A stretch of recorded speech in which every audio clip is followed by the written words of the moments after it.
नमस्कार, मैं हूं पुण्य प्रसून वाजपेयी। दस्तक में आपका स्वागत है। खबरें आ रही हैं कि 21 जून से पहले मंत्रिमंडल विस्तार होगा। उससे पहले अमित शाह की नई टीम का भी ऐलान होगा। इन खबरों के मुताबिक 12-13 जून को बीजेपी की जो राष्ट्रीय कार्यकारिणी है उसमें एक लिहाज से मंत्रिमंडल और संगठन पर मंथन एक साथ किया जाएगा और आखिरी मोहर संघ की लगेगी। संघ से बातचीत का सिलसिला शुरू होगा, यानी मंत्रिमंडल विस्तार और नई टीम आने वाले वक्त में सियासत की नई बिसात यूपी को लेकर, पंजाब को लेकर या आने वाले वक्त में चुनाव को लेकर हो। जो भी इस देश में चुनाव के इर्द गिर्द ही सारी चीजें घूमती हैं और शायद वजह भी यही है कि हर किसी का ध्यान चुनाव पर रहता है, शायद महंगाई पर नहीं रहता है। क्योंकि 1 जून की तारीख की आई तमाम स्थितियों में देखें तो हर चीज महंगा होते चला गया। बात इस पर जरूर होगी, लेकिन महंगाई का जिक्र कोई आज से नहीं होता। इंदिरा गांधी के दौर में भी रैली हुई, याद कीजिए, तो उसके बाद जो सरकार जब जिस रूप में आई, इस देश में महंगाई का सिलसिला और उसको लेकर बहस खूब हुई। लेकिन पहली बार बहस हो रही है गांधी परिवार के भीतर मां रहे या बेटा रहे, किसे कमान दी जाए। यह सिलसिला इससे पहले कभी नहीं हुआ। इस सिलसिले पर आए उससे पहले समझ लीजिए कि दरअसल इसके मतलब क्या है। अभी तो देखिए, हमारे पास तो कोई चॉइस है नहीं सिवाय मोदी जी की गोदी में बैठने के, और हमें किसी की गोदी नजर नहीं आ रही है। बाकी गोदियां हमने देख ली। वो माता जी जो हैं अपने सोनिया जी, अपने बेटे को प्राइम मिनिस्टर, अरे उसकी उम्र देखो, उसका तजुर्बा देखो, वो जब बोलता है उसको सुनो। हमें बेवकूफ समझ रखा है क्या इस देश को? हम आपकी कंट्रीब्यूशन डिनाई नहीं करते कांग्रेस की अतीत में। ये जो हम ये घूम रहे हैं कनेक्टिविटी, ये राजीव गांधी की देन है। ये कंप्यूटर्स और ये जो मार्केट खुली है, इतने डॉलर देश में आए हैं मनमोहन सिंह। अब बेचारे मनमोहन सिंह इकोनॉमिस्ट हैं, उन्होंने अब उनको आपने कठपुतली बना के बैठा दिया 15 साल के लिए। वो तो ऊपर ही नहीं देखते थे, हमसे आंख ही नहीं मिलाई उन्होंने 15 साल, ऐसे ही पढ़ते थे वो। जो बात कांग्रेसी नायक जुबां पर लाने से घबराते हैं, उसे चंद शब्दों में जिस तरह कलाकार ओमपुरी ने रख दिया, वो कांग्रेस की हकीकत भी है और फसाना भी। क्योंकि नेहरू खानदान की चौथी पीढ़ी अगर ये सोचकर कांग्रेस की कमान संभालने की तैयारी कर रही है कि वो देश की कमान भी संभाल लेगी या जनता राहुल गांधी के हाथ में देश की बागडोर सौंप देगी, तो इससे ज्यादा बड़ा कोई सपना, दिन में देखा गया सपना, मौजूदा वक्त में हो नहीं सकता। क्योंकि इस दौर का सच यही है कि कांग्रेसियों को नहीं पता कि उसे सर्जरी करनी भी है तो कहां करनी है। वोट बैंक तो दूर, खुद बिखरे कांग्रेसियों को ही कांग्रेस कैसे जोड़े, इस सच से वो दूर है। फिर आजादी के दौर के बोझ को लिए कांग्रेस मौजूदा सबसे युवा देश को कैसे साधे, इसके उपाय भी उसके पास नहीं है। इसीलिए कांग्रेस को लेकर सारी बहस कमान संभालने पर जाकर ठहर जा रही है, यानी सोनिया और राहुल के बीच फंसी कांग्रेस। यानी अभी सोनिया गांधी के हाथ में कमान है तो गठबंधन को लेकर कांग्रेस लचीली है, सहयोगी भी सोनिया गांधी को लेकर लचीले हैं तो वो कांग्रेस के साथ हैं। और अगर राहुल गांधी के हाथ में कमान होगी तो राहुल का रुख सहयोगियों को लेकर और सहयोगियों का रुख राहुल को लेते हुए कांग्रेस को लेकर बदल जाएगा। तो क्या कांग्रेस के भीतर राहुल गांधी से बड़ा कोई सवाल नहीं है? और राहुल गांधी के सामने कांग्रेस के स्वर्णिम युग को लौटाने के लिए खुद के प्रयोग की खुली छूट पाने के अलावे और कोई बड़ा सवाल नहीं है? या फिर पहली बार गांधी परिवार फेल होकर पास होने के उपाय खोज रहा है? यानी गांधी परिवार को लेकर कांग्रेस में इससे पहले कोई सवाल नेहरू, इंदिरा या राजीव गांधी के दौर में नहीं उठा, वह सोनिया के दौर में राहुल गांधी को लेकर उठ रहे हैं। तो यह कांग्रेस की नहीं बल्कि गांधी परिवार की परीक्षा की घड़ी है। यह परीक्षा की घड़ी इसलिए कहीं महत्वपूर्ण है क्योंकि गरीबी हटाओ का नारा इंदिरा गांधी ने इस देश में दिया। उस वक्त महंगाई चरम पर थी। राजीव गांधी आए तो टेक्नोलॉजी का जिक्र कर रहे थे, महंगाई चरम पर थी। तमाम सरकारों के दौर में आइए तो कोई फार्मूला इस देश में कभी निकल कर नहीं आया कि महंगाई पर नकेल कसी जाए तो कैसे की जाए। क्या कोई इकोनॉमिक या आर्थिक ढांचा सरकार के पास किसी फार्मूले के तहत है? सवाल इसीलिए हमेशा उलझते चला गया और ये सवाल बार बार आया कि महंगाई अगर जस की तस इस देश के भीतर लोगों को डसती है तो दूसरी तरफ राजनीतिक दलों में भी चेहरे बदलते हैं या नहीं बदलते हैं, स्थितियां जस की तस क्यों रहती है? जरा कांग्रेस की हकीकत देखिए। पी चिदम्बरम, ए के एंटोनी, कपिल सिब्बल, जयराम रमेश, आनंद शर्मा, अंबिका सोनी, गुलाम नबी आजाद, ऑस्कर फर्नांडिस, चिरंजीवी, रेणुका चौधरी, पीएल पुनिया, वयलार रवि, और भी कई नाम जोड़ दीजिए, क्योंकि ये सभी नाम और चेहरे मनमोहन सिंह के दौर में उनके कैबिनेट मंत्री रहे हैं और ये सभी चेहरे मौजूदा वक्त में राज्यसभा में। तो फिर कांग्रेस में बदला क्या है या फिर बदलेगा क्या? क्योंकि एक तरफ सत्ता में रहते हुए गांधी परिवार बदलते हिंदुस्तान की उस नब्ज को पकड़ नहीं पाया जहां जनता की नुमाइंदगी करते हुए जनता के प्रति कोई जिम्मेदारी कांग्रेसी नेता मंत्रियों की होनी चाहिए, तो दूसरी तरफ जनता के बीच गए बगैर गांधी परिवार के घर या किचन के चक पसीना बहाकर कांग्रेस के लिए गांव-गांव में खड़ा हुआ उसका अपना वोट कलेक्टर कांग्रेस से ही निराश हो चला है। नेता के पीछे कार्यकर्ता गायब हुआ तो 10 जनपद की चाकरी से ही नेता को कद मिलने लगा और वो बड़ा कांग्रेसी कहलाने लगा और गांधी परिवार के इर्द गिर्द का कॉकस सबसे ताकतवर कांग्रेसी नेता बनते चले गए। जो सवाल बार बार हर कांग्रेसी को परेशान करता है कि आखिर गांधी परिवार का ऑरा खत्म क्यों हो रहा है या देश की सबसे पुरानी पार्टी कांग्रेस का सुपड़ा प्रांत दर प्रांत साफ क्यों होता चला जा रहा है, वो उन सवालों के मर्म से दूर है कि आखिर आदिवासी, दलित, अल्पसंख्यक या किसानों के भीतर भी बदलाव तो आया, लेकिन कांग्रेस में क्यों नहीं आया? कांग्रेस के पारंपरिक वोटर के सरोकार सूचना टेक्नोलॉजी और मौजूदा वक्त में विकास की लकीर लंबी होते वक्त बदलते चले गए, लेकिन कांग्रेस नहीं बदली। यानी नेहरू की चौथी पीढ़ी राहुल गांधी के अपने सामाजिक आर्थिक आधार नहीं बदले, लेकिन इस देश का सच तो यह है कि आजादी के बाद की चौथी पीढ़ी, चाहे वो किसान की हो, मजदूर की हो, दलित की हो, अल्पसंख्यकों की हो, उसकी चौथी पीढ़ी न सिर्फ बदली बल्कि अब मुख्य धारा में आने की उसकी छटपटाहट कहीं तेज हो चली है। लेकिन कांग्रेस के भीतर विरासत की सत्ता से आगे राजनीति निकल नहीं पाई। इसीलिए यह सवाल बड़ा है कि वाकई कांग्रेस का ट्रांसफॉर्मेशन सोनिया से राहुल के पास सत्ता जाने भर से हो जाएगा या फिर यह सब कुछ एक ऐसा दांव है जिसे खेलना कांग्रेस की मजबूरी है, ना खेलना उसकी कमजोरी है। तो इंतजार कीजिए कमजोरी और मजबूरी के बीच राहुल एरा की शुरुआत की, क्योंकि बहुत कुछ बदलेगा। तो ये सवाल हर जहन में होगा कि राहुल गांधी अगर कांग्रेस के अध्यक्ष हो जाए तो कांग्रेस में क्या बदलेगा। मसला ये नहीं है, मसला देश में क्या बदलेगा। मसला है कि दरअसल यूपी इलेक्शन से पहले हो सकते हैं वो हो भी जाए, लेकिन फिर भी यूपी के हालात बदल जाएंगे क्या? वहां पर जितनी गरीबी, मुफलिसी, गरीबी रेखा से नीचे जितनी बड़ी तादाद में लोग रहते हैं, शिक्षा की जो स्थिति है, स्वास्थ्य की जो स्थिति है समूचे देश में, और महंगाई का जिक्र तो हम बार बार कर रहे हैं, कौन नकेल कसेगा, किस रूप में कसेगा। लेकिन परीक्षा यूपी में होगी, एक तरफ प्रधानमंत्री मोदी, दूसरी तरफ राहुल गांधी।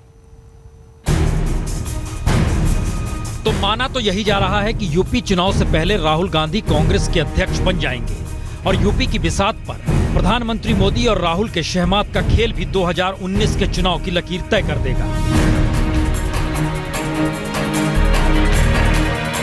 यानी जिस आरक्षण के सवाल ने यूपी की राजनीति में कांग्रेस और बीजेपी को हाशिए पर ढकेल दिया, मुलायम मायावती के सामाजिक समीकरण को तोड़ पाने में दोनों ही असफल हो गए। 25 बरस बाद उसी यूपी की राजनीतिक बिसात पर बीजेपी कांग्रेस को बताना है कि वो कैसे एक दूसरे से बड़े राजनीतिक दल है और मोदी राहुल को दिखाना है कि वो कैसे मुलायम मायावती से बड़े छत्रप भी हैं। तो एक तरफ मोदी की बिसात तो बिछने लगी है, जिसमें पिछड़ी जाति के मौर्य प्रदेश अध्यक्ष तो ब्राह्मण शिव प्रताप शुक्ला राज्यसभा और जाट नेता भूपेंद्र सिंह को विधान परिषद में भेजा गया और अगली कड़ी में शिव प्रताप के धुर विरोधी योगी आदित्यनाथ को केंद्र में मंत्री बनाने की तैयारी भी हो रही है। तो राजस्थान के राज्यपाल कल्याण सिंह के जरिए यूपी में टिकटों पर आखिरी मुहर की कवायद चल रही है। यानी कल्याण सिंह की परीक्षा में जो पास होगा उसे ही बीजेपी का टिकट मिलेगा। यानी बीजेपी सोशल इंजीनियरिंग के हर उस मापदंड को परख रही है जिसे एक वक्त गोविंदाचार्य ने उठाया और जिसे कल्याण सिंह ने आजमाया। तो दूसरी तरफ राहुल गांधी कांग्रेस संगठन को ही मथने के लिए तैयार है। यानी अध्यक्ष बने नहीं कि महासचिव, सचिव, राज्य प्रमुख और विभाग प्रमुख को बदलने के लिए तैयार है। और साथ ही पंचमढ़ी शिविर की तर्ज पर मंथन शिविर की तैयारी यूपी चुनाव से पहले यूपी में ही कराने की तैयारी भी है। यानी राहुल गांधी अब वोटरों से सीधा सरोकार चाहते हैं, लेकिन कांग्रेसी कार्यकर्ता तो सड़क पर निकलने को तैयार है, लेकिन वह बिना आधार वाले या भ्रष्ट कांग्रेसियों के पीछे भीड़ के रूप में खड़े होने को कतई तैयार नहीं। और राहुल की मुश्किल यही है कि वो कार्यकर्ताओं को कैसे नेता बनाएं और बुजुर्ग कांग्रेसी या विरासत से नेता बने कांग्रेसियों के पीछे कार्यकर्ताओं को कैसे खड़ा करें और इन सब के साथ कांग्रेस को जवान कैसे करें। सवाल उम्र से जवानी का नहीं है, सवाल अनुभव और उसके साथ साथ आने वाले वक्त में देश को किस दिशा में ले जाना है उसको लेकर है। इसीलिए कांग्रेस को लेकर सवाल उठते हैं कि वो आज़ादी से पहले के बैगेज को लगातार ढो रही है। इसीलिए सवाल उठते हैं, एक तरफ संघ परिवार, हिंदू महासभा की सोच और दूसरी तरफ कांग्रेस बैग एंड बैगेज के साथ आधुनिक तौर पर जो नया युवा तबका है, जो 35 बरस से कम का है और बड़ी तादाद में वोटर है, जो तय कर रहा है आने वाले वक्त में वो क्या सोचता है। लेकिन सियासत कुछ और सोचती है। सियासत को यूपी नजर आ रही है तो उसे अखलाक भी समझ में आ रहा है और दादरी कांड भी। 8 महीने में 2 रिपोर्ट आई और 2 रिपोर्ट ने 2 निष्कर्ष भी दिए और इन 2 नतीजों के आईने में फिर वही 2 सवाल सबसे अहम हो गए। पहला, अखलाक के घर में रखा मांस आखिर था क्या, और दूसरा, राजनीति का कौन सा सिरा सही है। तो ये तो सबको याद होगा कि बीते बरस 28 सितंबर को बीफ पकाने की अफवाह के बाद भीड़ ने अखलाक के घर पर हमला किया, जिसमें उसकी मौत हो गई। दादी हत्याकांड पर राजनीति जमकर हुई। अखिलेश सरकार ने पीड़ित परिवार को 45 लाख रुपए और फ्लैट देने का ऐलान कर दिया। लेकिन अब मथुरा की फॉरेंसिक लैब की रिपोर्ट सामने आने के बाद राजनीति फिर गर्मा गई और आलम यह है कि योगी आदित्यनाथ मुआवजा वापस मांग रहे हैं तो अखलाक हत्याकांड में आरोपी परिवार अब अखलाक के परिवार पर गोहत्या के मामले में एफआईआर दर्ज कराने पर आमदा है। इस अधिनियम के अंतर्गत गाय को मारना, गाय को काटना, गाय का मांस परोसना, गाय का मांस खाना अपराध है। इस अपराध के लिए अखलाक का परिवार दोषी है। इस मामले में कार्रवाई एक तो होनी चाहिए, दूसरा उस परिवार को जो भी सरकारी सहायता मिली है उन लोगों को सहायता वापस हो जानी चाहिए। लेकिन राजनीति का एक सिरा यूपी सरकार ने भी पकड़ रखा है तो सीएम अखिलेश यादव लिए गए सैंपल पर ही उंगली उठा रहे हैं। आखिरकार जो सैंपल था वो कहाँ मिला था? उसके घर पे कोई चीज ऐसी नहीं थी जिसके कोई आपत्ति करे। फ्रिज में नहीं थी, आपत्ति नहीं कर सकते। इसलिए उस मामले में सबकी नजर है। लेकिन सियासत संविधान या किसी की हत्या नहीं बल्कि अपने अनुकूल बनते बिगड़ते माहौल का सामाजिक विश्लेषण ही ज्यादा करती है। तो ये सवाल बड़ा होने लगा है कि क्या इंटॉलरेंस का मुद्दा बढ़ाने के लिए दादरी केस से जुड़ा सच दबाया गया, और अब रिपोर्ट पर राजनीति यूपी चुनाव के मद्देनजर हो रही है। क्योंकि मथुरा फॉरेंसिक लैब की जिस रिपोर्ट को लेकर पूरा मामला गरमाया है, उस रिपोर्ट को एक आरोपी के वकील ने कोर्ट से मुहैया कराने की गुजारिश की थी। और महत्वपूर्ण यह भी कि दादरी केस में 19 आरोपियों के खिलाफ गौतम बुद्ध नगर फास्ट ट्रैक कोर्ट में मुकदमा भी चल रहा है। तो दूसरी तरफ सरकारी वकील ने मांग का विरोध किया, लेकिन कोर्ट ने नई रिपोर्ट सार्वजनिक करने का फैसला किया। वैसे मथुरा फॉरेंसिक जांच की रिपोर्ट अप्रैल में ही कोर्ट को दी भी जा चुकी थी। यानी चाहे अनचाहे यूपी चुनाव की बिसात पर दादरी कांड को भी मोहरा बनना ही है। इनकार इससे किया नहीं जा सकता। और ये सवाल हाशिए पर जाएगा ही कि आखिर किसी भी हालात में क्या भीड़ को किसी की जान लेने का अधिकार दिया जा सकता है। लेकिन सियासत गर्म है तो जुबान भी तीखी है। क्योंकि उत्तर प्रदेश में चुनाव है और ये जमीन को गरमा रहे हैं। जाहिर इन मुद्दों के आसरे सियासत टटोली जाए या फिर देश की जनता के सामने जो महंगाई का सवाल है उसे देखा जाए। लेकिन क्या कीजिएगा, महंगाई भी अगर चुनाव से जुड़ जाए तो फिर सामाजिक विश्लेषण उसका क्या होगा या अर्थव्यवस्था का नजरिया क्या होगा। जरा इस रिपोर्ट को देखिए।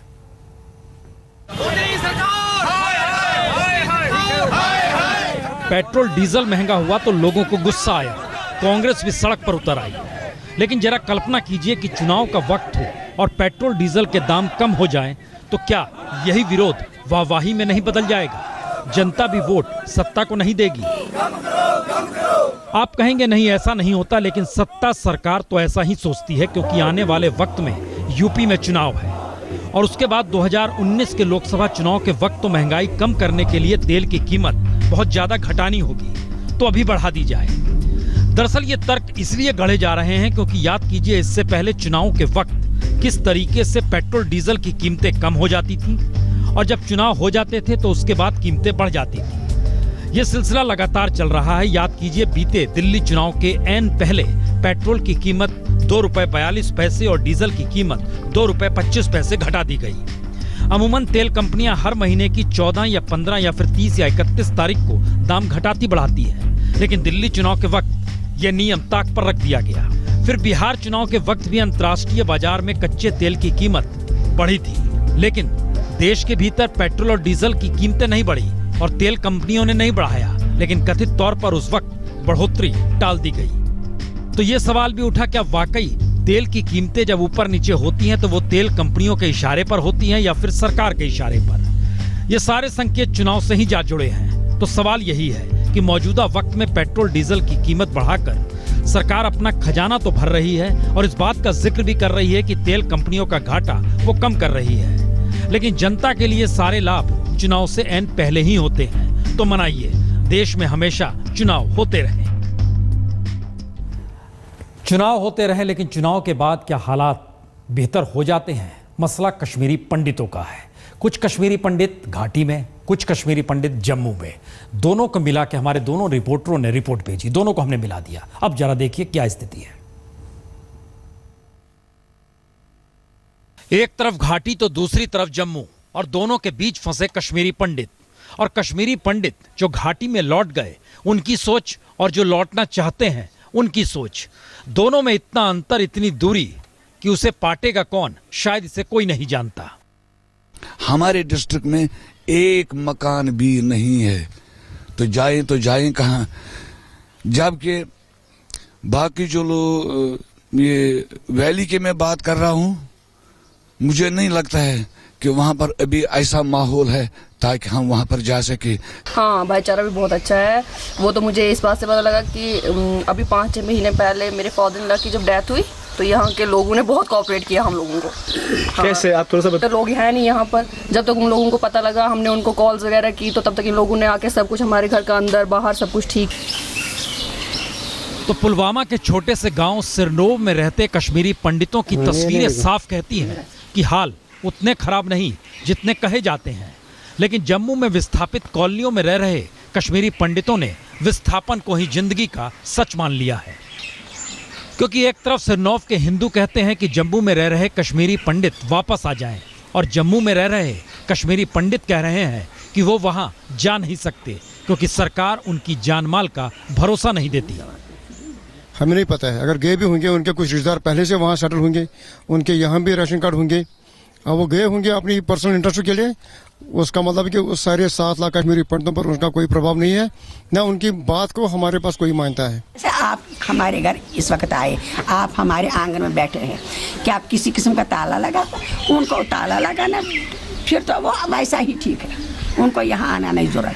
अगर उनको आना चाहिए, उनको दिल पहले बात बढ़ाना चाहिए, जो कि वो हमारे से मेल जोल करें। तो कश्मीरी पंडितों का सच है क्या? क्योंकि सिरनोव में सिर्फ 6 कश्मीरी पंडित परिवार रहते हैं और जम्मू में 2 लाख से ज्यादा कश्मीरी पंडित विस्थापन का दर्द लगातार झेल रहे हैं। तो घाटी के हिंदुओं का भरोसा चंद किलोमीटर की दूरी पर जम्मू के कश्मीरी पंडितों को भरोसा जगा नहीं पाता। नहीं, मुझे नहीं लगता कश्मीरी पंडित वहाँ पे सेफ है, क्योंकि जो 3 घर वहाँ पे चले गए, या तो वो गर्मी के वजह से यहाँ से भाग कर गए हुए हैं। जो ये सैनिक कॉलोनियाँ या पंडित कॉलोनियाँ गवर्नमेंट इस वक्त बनानी चाहती हैं, वो बिल्कुल गलत है।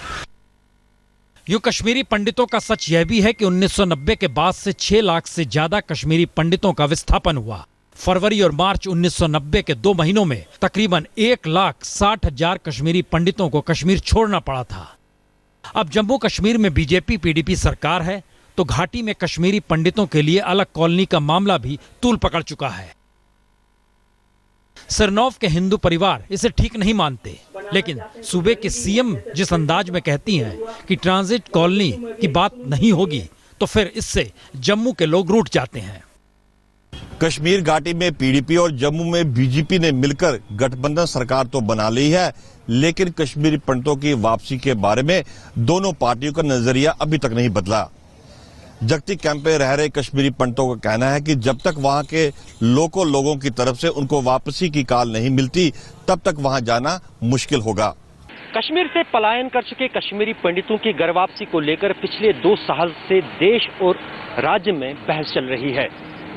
राजनीतिक दल इस मामले पर पहले से ही बटे थे, लेकिन अब कहीं न कहीं कश्मीरी पंडित भी इस मामले को लेकर अलग अलग राय रखते हैं। जाहिर है कि जब तक राजनीतिक दलों के साथ साथ कश्मीरी विस्थापित पंडितों की राय भी अलग अलग रहेगी, तब तक कश्मीरी पंडितों की वापसी का मसला कहीं न कहीं उलझा ही है।